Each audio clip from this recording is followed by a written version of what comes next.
प्रणाम गुरुजी, आपके चरणों में सादर प्रणाम। हम लोग श्री धाम अयोध्या से आए हुए हैं और हमारा एक प्रश्न है आपसे। जैसे कि पुल बांधा गया था लंका जाने के लिए तो 100 योजन की दूरी थी, ऐसा बताया गया है रामचरितमानस में। तो हम ये पूछना चाहते हैं कि बंदरों ने 100 योजन का पुल कितने दिन में बांधा और कितने दिन कितना मतलब बांध देते थे? 5 दिन में। 5 दिन में। और गुरुजी ये चौपाई ये है कि जे वर्णाधम तेल कुमारा स्वपच किरात कोल कलवारा मुए नारी गृह संपत्ति नाशी मूड मुड़ाई होय सन्यासी। गुरुजी इसमें तेली कुम्हार और किरातों को नीचा मतलब क्यों बताया गया है? अर्थ समझ नहीं पाया, कोई नीचा और ऊंचा बताया नहीं गए। बताया गया है कि कलयुग आएगा तो मूड मुड़ाए होए सन्यासी, बस बाल घुटा लिए तो वो अपने आप को संत मानने लग जाते हैं, कपड़ा पहन लिए संत मानने लग जाते हैं। इसमें सब जातियों का नाम लिया गया पर नीचा नहीं बताया किसी को कि नहीं ये नीच है ये ऊंच है। ऊंच नीच की कोई बात। जैसे वर्णाधम, वर्णों में अधम, जे वर्णाधम। वर्णाधम का मतलब क्या? वर्णों में अधम। कौन से वर्ण? व्याकरण में तो अक्षरों को वर्ण बोलते हैं, काखा गाघा ये वर्ण है। जी गुरुजी। तो वर्ण का मतलब हर जगह अलग अलग व्याकरण पढ़े हैं? नहीं गुरुजी। फिर व्याकरण में वर्ण किसको बोलते हैं? का खा गा घा ये सब वर्ण बोले जाते हैं। इनको क्या बोला जाता है?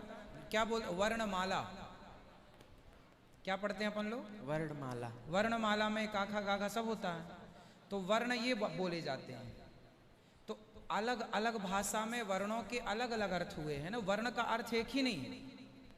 अब इस गोस्वामी श्री तुलसीदास जी की चौपाई के अर्थ को समझने के लिए आपको अध्ययन करना पड़ेगा चीजों का।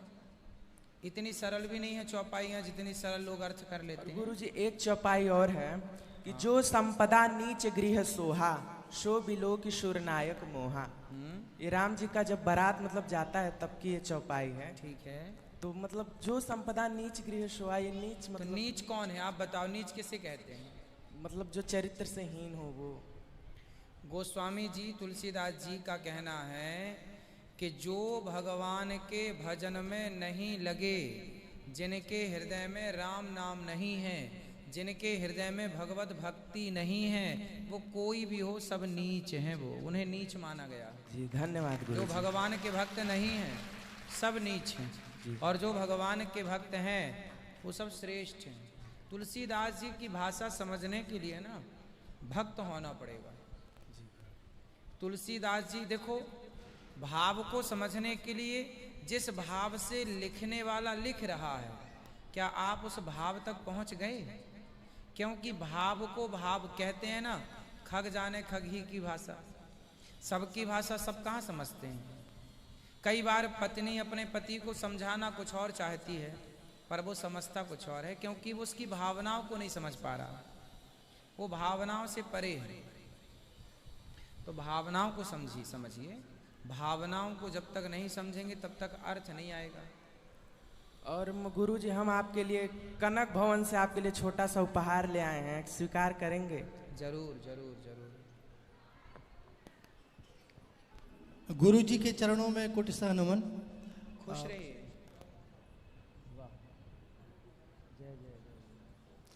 मैं नारायण दत्त तिवारी बिहार आरा भोजपुर से आया हूँ हम गुरुजी। और मैंने आपको बैठो, बोलो बोलो भैया, बैठिए, अभी मिल रहे हैं, सबसे मिलेंगे आराम हेलो। से। आप और सब बैठो। गुरुजी मैंने आपको पहली बार YouTube के माध्यम से कोरोना के समय में देखा था, तो चूंकि उस वक्त मेरी आस्था उतनी नहीं थी, लेकिन आप ही को देख करके मैं बहुत कुछ सीखा और आज मेरे परिवार में एक बहुत बड़ा बदलाव आया है। तो कहीं ना कहीं हम लोग आप ही को देख करके बहुत कुछ आज भक्ति की ओर आगे बढ़े हुए हैं। गुरुजी मेरा सवाल ये है कि पितृपक्ष में घर का सिर्फ बड़ा बेटा ही पिंडदान कर सकता है या छोटा बेटा भी? बड़ा बेटा ना हो, बड़ा भाई ना हो तो छोटा, और बड़ा ना करना चाहे जी या वो नास्तिक है या जी। वो पागल है जी। तो उसके नीचे वाला आ, बड़े से छोटा, और वो भी नहीं है या वो भी पागल है या नहीं करना चाहता, मूर्ख है, दुष्ट है, नास्तिक है, तो फिर उससे छोटा।